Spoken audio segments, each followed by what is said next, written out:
Hey, how's it going, guys? Mr. Boss for the win here, and in today's Red Dead Redemption 2 video, we are going to be looking at a secret treasure in Guarma, and did Arthur sort of accidentally stumble upon it and get his hands on it already? So that's what we're going to be diving into in this video today. So in the Blackwater Ledger number 64, you can actually see an article called Treasure Hunter Disappears. It's on the front page. And this is what the article says. It says, was seeking famed emerald from Guarma. Family fears the worst. Treasure hunter and gemologist Louis T. Abrison has amassed a collection of gems from around the world and is particularly fond of emeralds, having given his beautiful betrothed an emerald engagement ring from a stone he procured from Egypt to match her green eyes. 6 months ago, he bid farewell to his wife and newborn daughter and headed on a frigate to the island of Guarma in the Spanish West Indies near Cuba in search of what has been rumored to be the largest emerald ever discovered. His wife, Mrs. Henrietta Aberson, reports that she received 1 or 2 letters brimming with excitement as Lewis claimed to be closer to finding the object of his quarry. Then communication ceased and weeks passed without a letter or cable. She fears the worst and has asked parishioners at local church and treasure hunters everywhere to pray daily for his safe return. Okay, so that's a very interesting story. The first of which is that this geologist, Louis T. Aberson, has gone out searching an emerald, and he went to Guarma, and he was looking for the largest emerald ever discovered. However, after a few successful weeks on the island, it seems as if he has gone radio silent, which to me means we can only assume the worst. He's been killed, captured, someone else found the emerald first, or he just hasn't made any progress. So I was wondering, is it possible to find this giant emerald? And how much would something like that be worth? So I was starting to think, would it be possible to search for something like that on the island of Guarma? And while that might be technically possible in Chapter 5, you don't stay on that island for long, and a lot of the missions you do sort of occur back to back to back. There's not a lot of free roaming you can do on the island of Guarma. So I was thinking to myself, that probably isn't likely that it's going to be on the actual island. And then I started thinking to myself, wait a minute, I think we've actually seen this giant emerald before. And I think we actually get it in a stranger mission.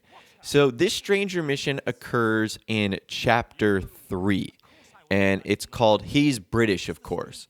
And essentially you run into this lady animal wrangler who has lost all of his or her animals. Can I borrow your gun? I want to shoot myself. You see, I'm buggered. What? My animals, they escaped, and now I'm buggered. What escaped? A priceless Ranjaniki tiger from the slopes of the Hindu Heights. A fantastic, elusive zebra from the plains of Ongo Bongo by the shores of the Limpopo. And a magnificent lion from the grasslands of Tanganyika. Yeah, I see your problem. They're pretty hard to come by around here. Listen, friend, help a fellow out, would you? I'm beyond desperate. If you see any of them, will you bring them back here? If I see a tiger or a lion or a zebra just roaming around. Exactly. Well, I believe the zebra's up near Larned Sod. Distinctive creature that he is. I'll make it worth your while. All right, madam. It's Bloody Margaret, not madam. Okay, so as you guys saw there, Margaret needs help getting back all of his animals. And essentially what happens is you start to collect them one by one, and when you return with the first animal, this is what he has to say. Good grief! You found him! Our zebra! Well, you can call him that. Although he's as much a zebra as you are a lady animal wrangler.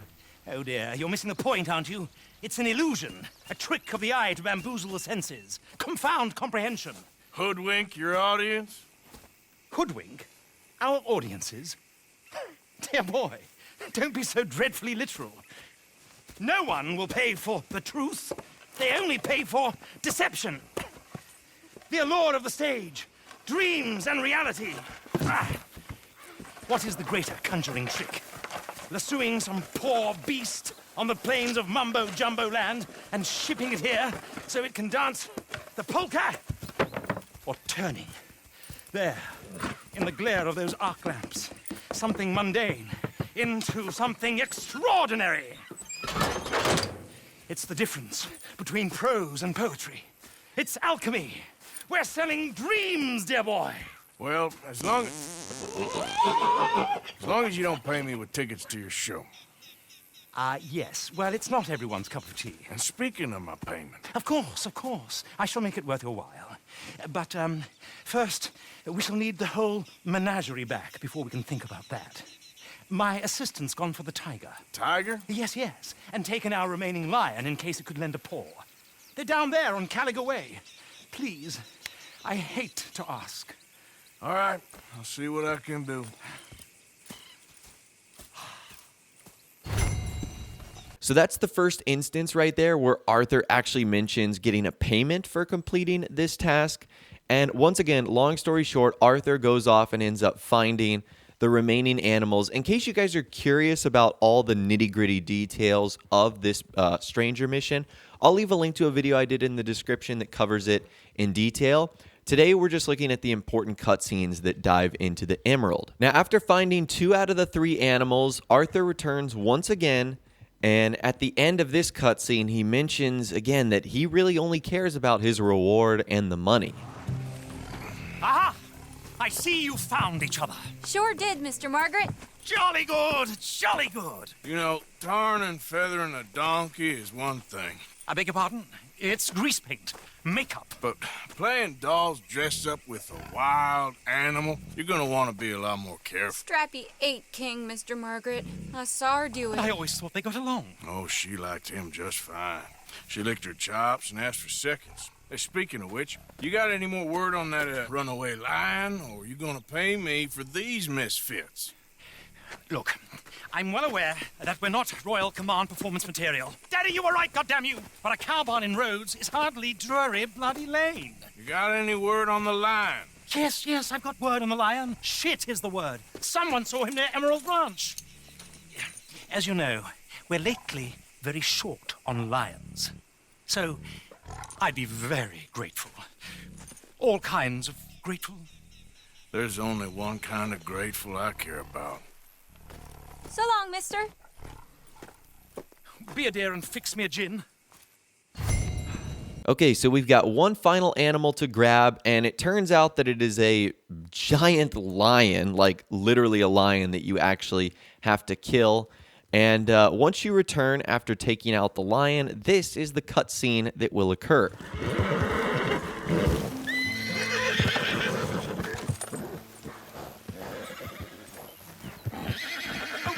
Returns. Sally, get the cages ready. Yes, sir, Mr. Margaret, right away. Man-eating lion.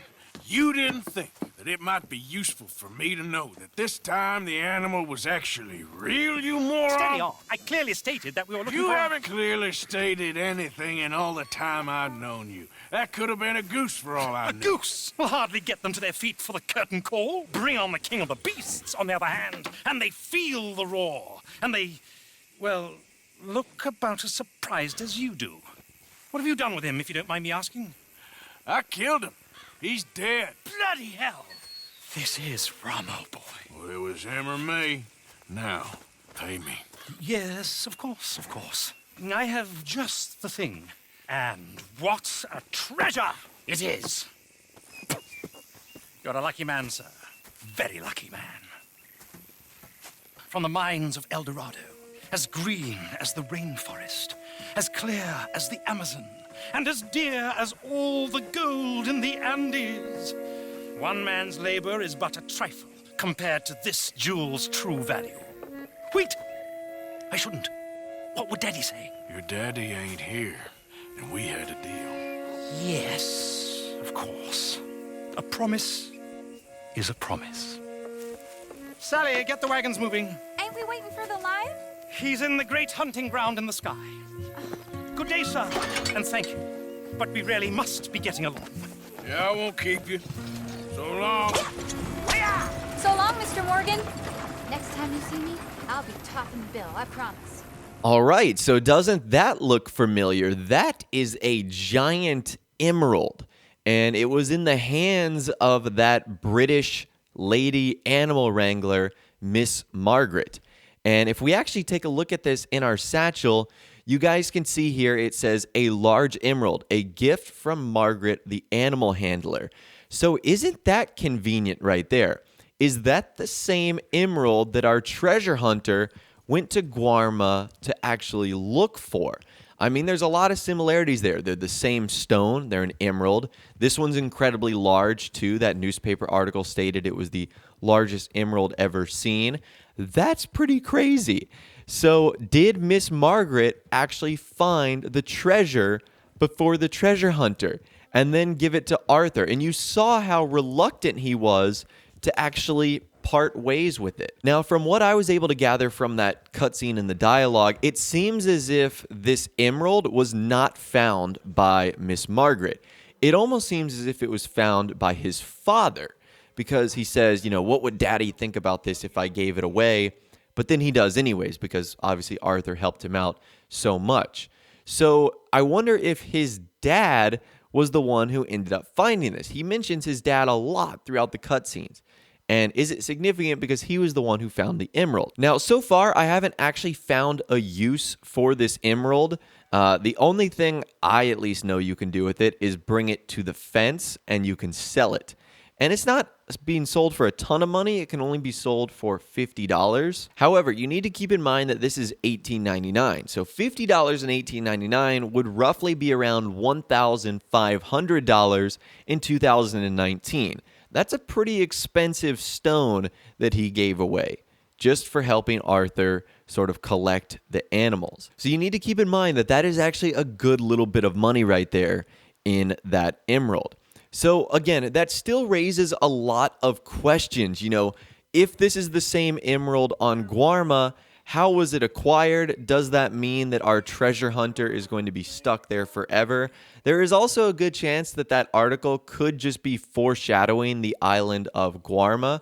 There's a lot of references of foreshadowing in this game, and maybe it was supposed to just give us a better idea of how dangerous that island actually is, that a treasure hunter went there and disappeared. But either way, I think there is a strange connection between this emerald and what we read in the newspaper. But anyways, that's all the information that I've got for you guys in this video today. Hopefully you did enjoy. If you did, be sure to leave a like rating on this video. That'd be awesome. And subscribe to my YouTube channel if you are new or you like daily Red Dead Redemption 2 videos like this. With all the way, guys, like I said, thanks so much for watching. Take care, and I'll see you guys in the next video.